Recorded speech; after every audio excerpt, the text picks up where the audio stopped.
I was diagnosed in 1984, and I was given basically 3 years to live.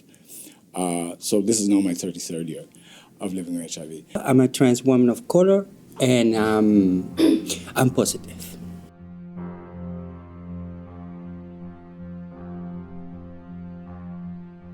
I became involved as a media arts person. I coordinated the CHAMP research study at the Committee for Accessible AIDS Treatment. I'm a migrant worker advocate and an ally. I happen to have authored a book on sexuality and Islam, so I was very grateful when I was invited to be part of the CHAMP.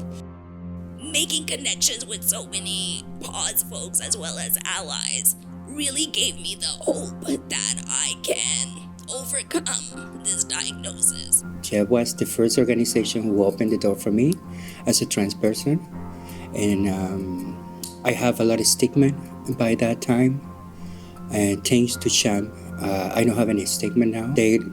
How they said, go out and reach the community, reach the peer, reach the organization, reach everybody you can, come together and fight for one reason, it was HIV.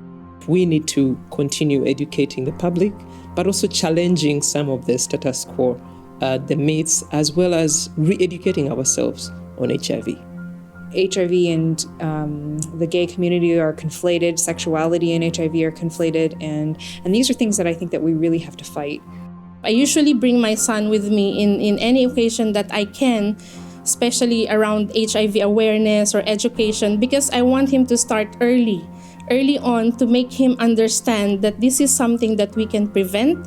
We can help others to educate. Like Martin Luther King, like Nelson Mandela, like Gandhi, like the great Malcolm X and others, they couldn't do it alone. They had with themselves a team of people, a community that gave them that necessary support. So I feel that CHAMP has given me that.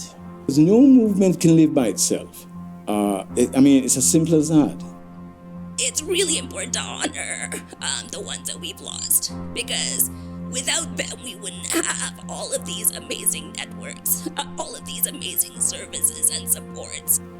Because it was the ones that we lost in the early years who basically started the whole process for the medications. And they pushed and they fought for it. As Bob Marley rightly said, if you do not know your history, you cannot know your identity. If you do not know who those who trail behind you, you will not know how you can be the trailblazer of tomorrow.